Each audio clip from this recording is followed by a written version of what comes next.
Well, howdy, Jill and Jesse. What are you two doing around here this fine spring day? Oh, nothing. Kinda bored, I guess. Oh, that's right. School's out for you, ain't it? Yeah, Easter break. I see. You two youngins wouldn't be wanting to hear one of Uncle Yule's stories now, would you? Yeah. Please, Uncle Yule. Well, how about... Well, now, I told you the one about the time some city kids got stuck out here in the country for Christmas now, didn't I? Yeah, we heard all about that. Cousin Luther and Cousin Cora May like to tell that story too. They said you told those city kids the real Christmas story. That's right, youngins. Your old Uncle Yuletide told them about the shepherds and the angels, the wise men, and the way God Himself had sent His Son to be born in the little country town of Bethlehem. They heard the gospel for the very first time right here. We love that story too, but can you tell us a story we haven't heard? Oh, now let's see. Did I ever tell you the one about when Luther, Cora, May, and me and Granny went to the city to visit them new-found city cousins? No, Uncle Yule, you never told us that story. Well, it's quite a tale. Tell us, Uncle Yule. Alrighty, I reckon I can remember it. Let's see. Yeah? It was a fine spring day, kind of like today, when we got this here letter in the mail. What did the letter say? Well, it's from Chelsea, Daniel, and their ma and pa. The city cousins? They ain't really our kin, you know. That's what we call them anyhow. They invited us to come and visit them for Easter. Yeah? Where do they live, Uncle Yule? They live in New York City.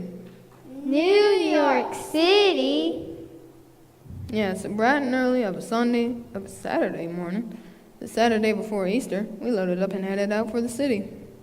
And let me tell you, we wasn't prepared for what we'd find. No sirree.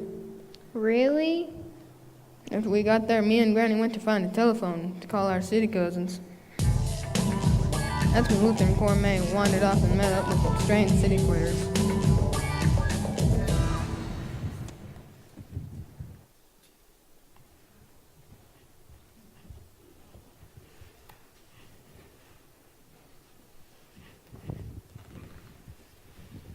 Yo, dog. I beg your pardon? She said, yo, dog.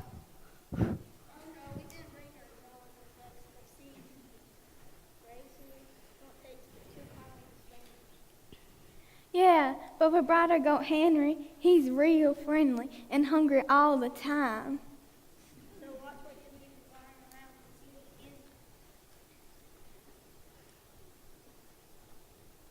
Dude. No, the name's Cora May. This here's my brother, Luther. What up? G. Just G, like the letter G. You can call me Cool G. Give me 5.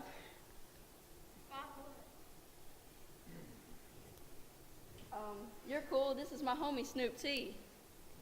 Give me some pound. A pound of what? Are they keeping it real? Man, they're so far out.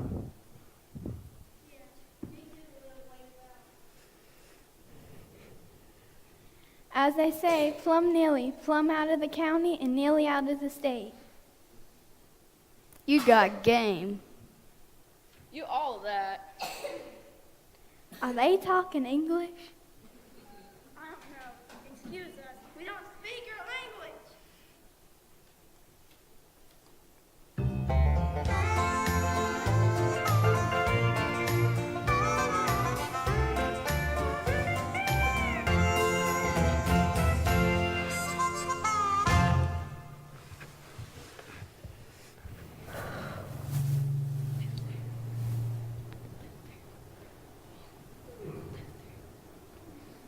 Wow, Uncle Yule, what happened then? That was the first of many lessons we learned whilst we was in the city.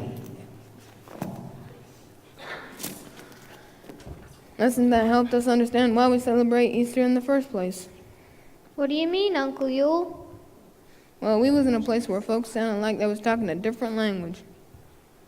Must have been how God felt when he first sent his son. Huh? Yeah, God had been trying to show us how much he loved us and all. And when he sent his son, Jesus, to the earth, it wasn't what they expected. And well, folks didn't rightly understand.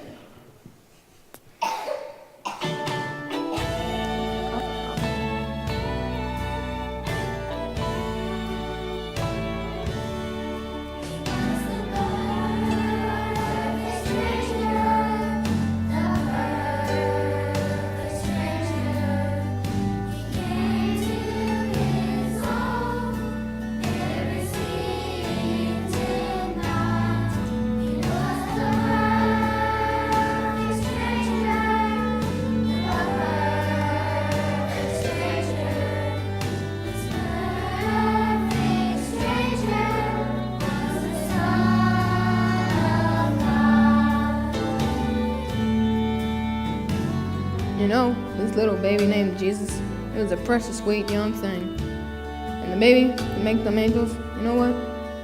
He could make those angels way up in heaven sing. But down here upon this old earth, so very few people really believed. He's the light of the world they could not see.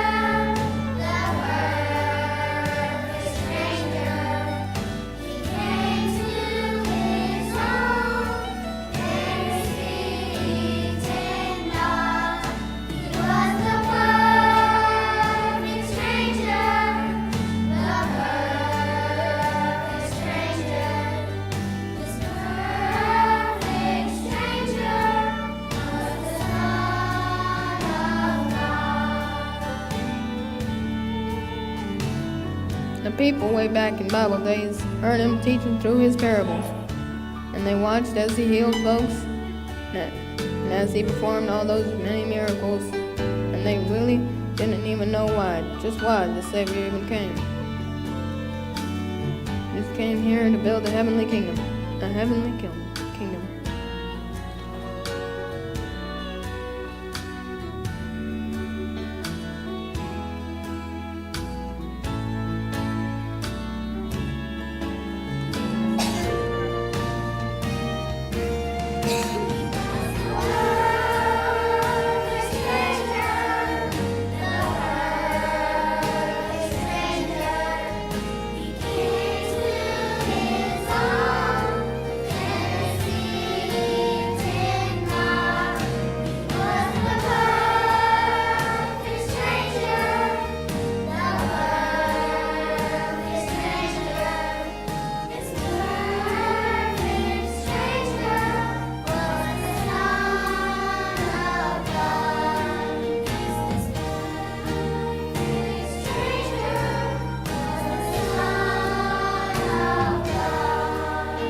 The crowds and noise kind of put us in the Easter spirit. Oh, what kind of spirit? Yeah, I've heard of the Christmas spirit. It's kind of like that. You remember that the Easter story began on a Sunday with a parade? A parade down the city streets of Jerusalem. A parade, like on TV at Thanksgiving. Huh? Sort of like that. Oh yeah, Palm Sunday was just a big old city parade for Jesus.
Son, who's in your all.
You're not telling these youngers a jack tale, are you? No, Granny, I'm telling them about the time we went to the city for Easter.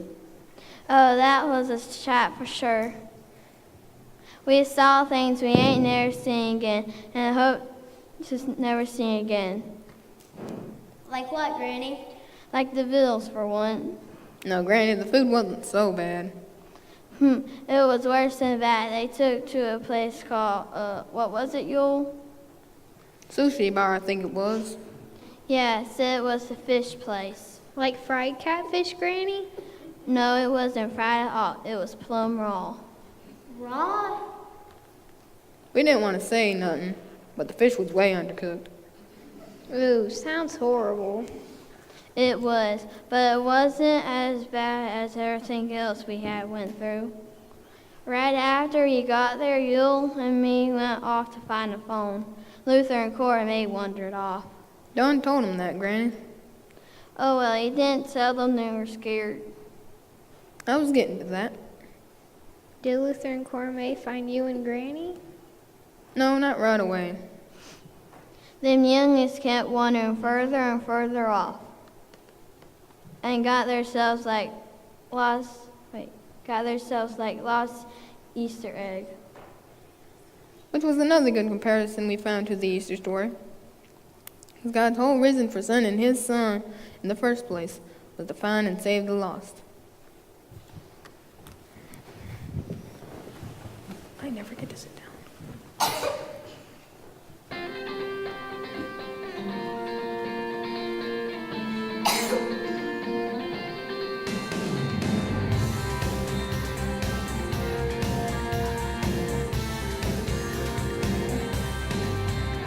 The grass was green around the other side, so we wandered off to graze, thinking we'd return when we had enough.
Bet Luther and Cora May were scared.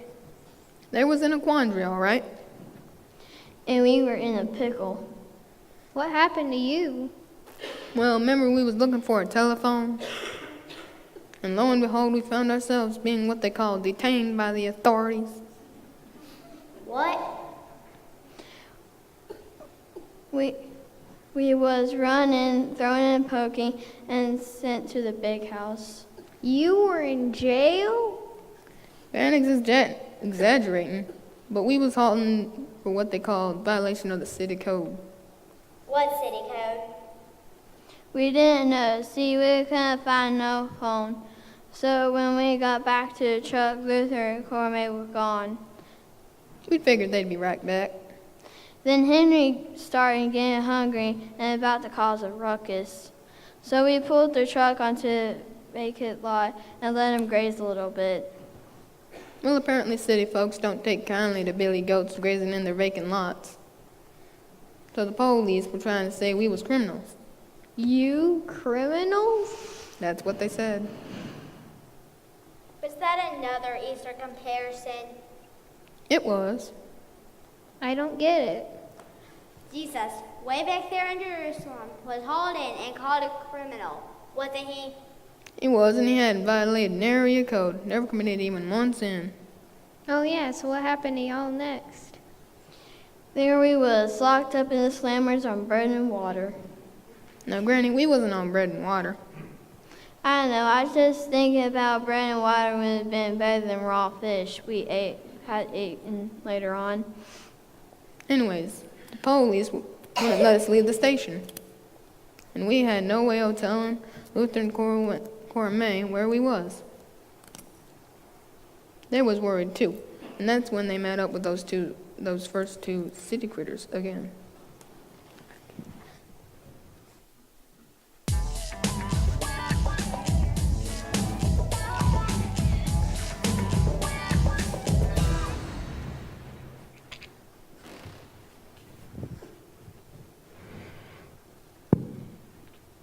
Yo, dog, what up?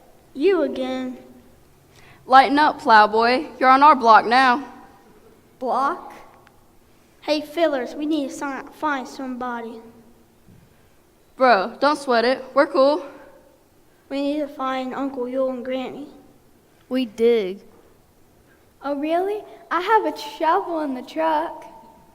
Cora May, let me handle this. Here's the address of our city cousins. But we've got to find Uncle Yule and Granny. I said, let me handle this. Yo, go down 2 blocks, then hang a Leezy, then a Reezy, and if you go too far, just make a Yui. I don't know any of the fellers you're talking about. Oh, I need to find my friends and family. Hey Luther, maybe we can call Chelsea and Daniel. They can help us find Uncle Yule and Granny. Can you tell us where to find a telephone? Yo, you don't have a cell? We ain't got nothing to sell. I got some loose change for a payphone though. Yo, we could reach out and touch somebody for you. Is that a telephone? It's the Mac Daddy and wireless communication. Why, that's no bigger than a chicken leg. That's for real, though. Could you call our city cousins for us? Here's the number. Faux schism. I hope that means yes. It means yes. Will you be right behold to you? Yeah, or whatever. I'll give you 5. I even give you £1.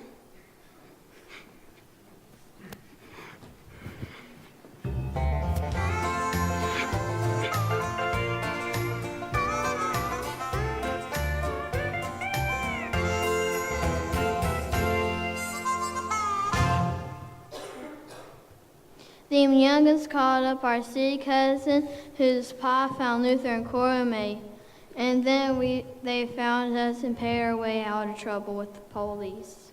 It was an act of kindness, it was.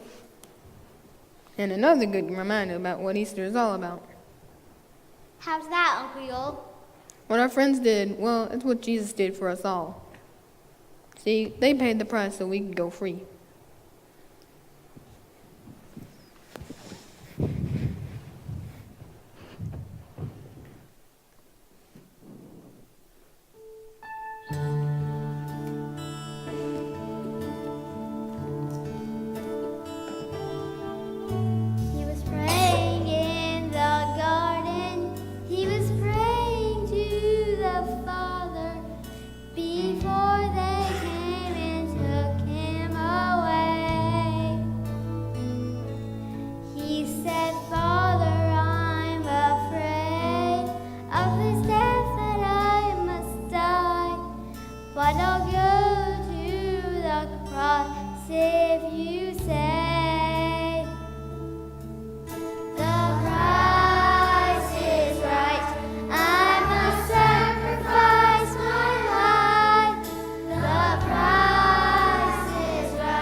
And so you got out of jail, Uncle Yule?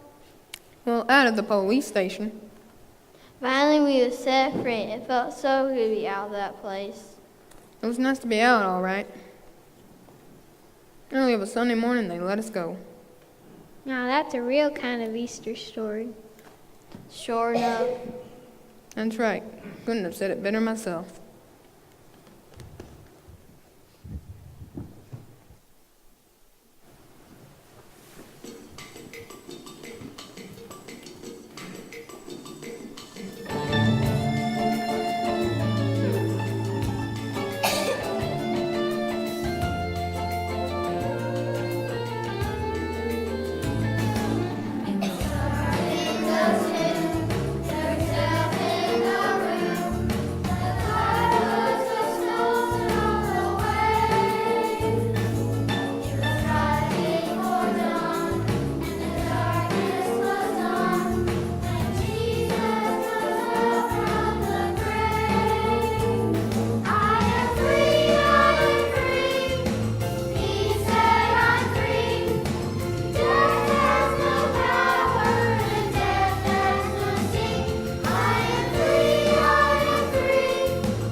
Yo, dog. What up? Huh? Who are you? Jill, Jesse, meet Cool G and Snoop T. Granny G. Uncle Cool. What are they doing here? They're coming to spend Easter with us in the country, seeing as they're our new brothers and all. Bro. Bro. Brothers? Don't you mean our city cousins? Well, No, dog. Back at our crib, Uncle Cool here told us a story. he's really good at that. Told us about something that happened all up in the city, in ancient Jerusalem town. It was so tight. You mean about Jesus? Yo, tight. Told us the whole thing, like the man giving up his life for us, and then coming back to life on the third day and all. At first we were like, you jivin'? Sounded sketchy, dig. Uncle Cool and Granny G gave us their Bible. Then we scoped it out ourselves and saw it was straight up. Decided to follow Jesus, dig. Now he's our top dog. Wow. That's great. Yeah, I figure it don't matter where you're from, Jesus died and rose again for us all. And if we follow him, we'll all be brothers. Now come on in, y'all. Y'all all. Get down, Snoop Cooler in the house. Hey, bro, can I give you 5? I reckon. I've got some pound. Sure enough. Peace out. Tell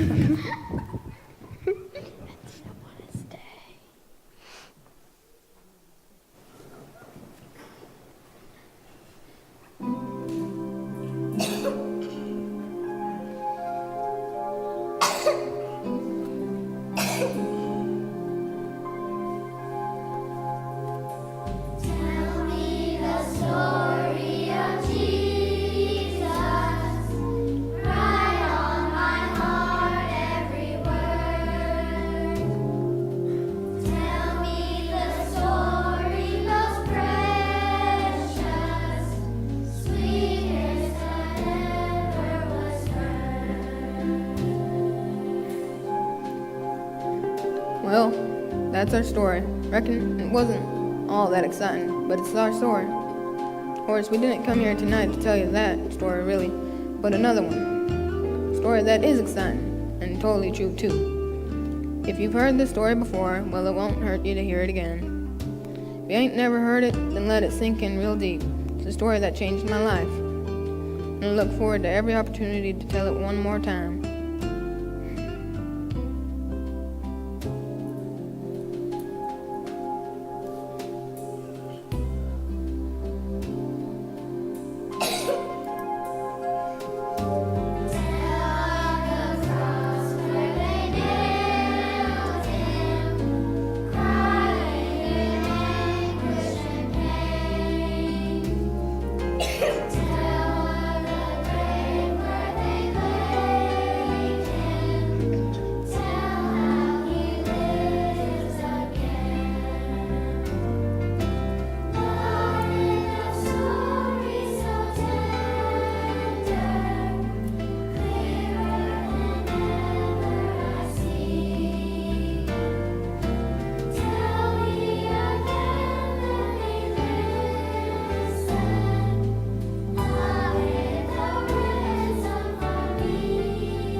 They took Jesus and he went off carrying his own cross to the place called Calvary. There he was crucified, and with him 2 other men on either side, with Jesus in between. And the people stood by, looking on, and even the rulers were laughing at him, saying, "If he saved others, let him save himself if he can." The soldiers also mocked him, saying, "If you are the king of the Jews, save yourself." And after a while, Jesus cried out in pain, bowed his head, and died. It was at noon, and darkness fell over the whole land, and it was dark for 3 hours. A man named Joseph, a good and righteous man, went to Pilate and asked for the body of Jesus, and just took Jesus' body down from the cross and wrapped it in linen cloth, and laid it in his own new tomb, which he had cut out in a rock. He rolled a large stone against the entrance of the tomb and went away. Now some women followed and saw the tomb and how his body was laid. On the first day of the week, Mary Magdalene and the other women came early to the tomb while it was still dark, and he saw a stone already rolled away. Entering the tomb, they saw a young man and an angel sitting on the right wearing a white robe. They were amazed. And the angel said to the women, "Do not be afraid. You are looking for Jesus who has been crucified. He is not here, he has risen.